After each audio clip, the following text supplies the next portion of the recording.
আসসালামু আলাইকুম রহমতুল্লাহ বরকাত।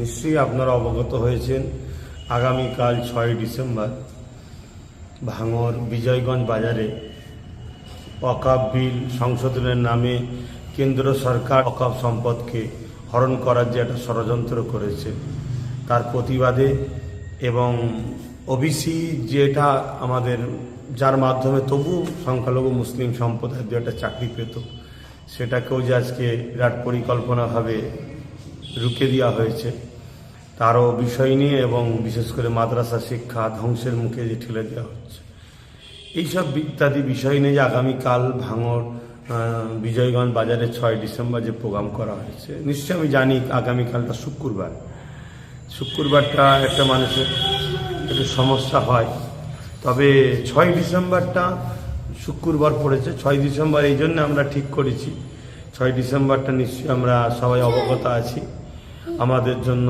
বা দেশের জন্য সংবিধানের জন্য একটা কালা দিন। এই দিনে এক অশুভ শক্তি বাবরি মসজিদকে শহীদ করেছিল, তাই 6 ডিসেম্বরটা শুক্রবার পড়লো। আমাদেরকে একটু খেয়াল রাখতে হবে, একটু ত্যাগ স্বীকার করতে হবে। আমার প্রত্যেকটা ভালোবাসার মানুষ, বিশেষ করে যারা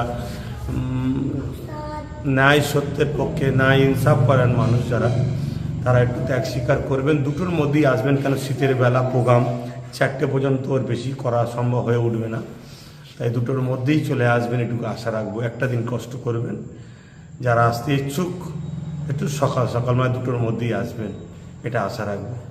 সকলে সুস্থভাবে আসবেন, আইন শৃঙ্খলা বজায় রেখে আসবেন, আইন শৃঙ্খলা বজায় রেখে ঘরে ফিরবেন, এটুকুই কামনা রাখবো আল্লাহর কাছে।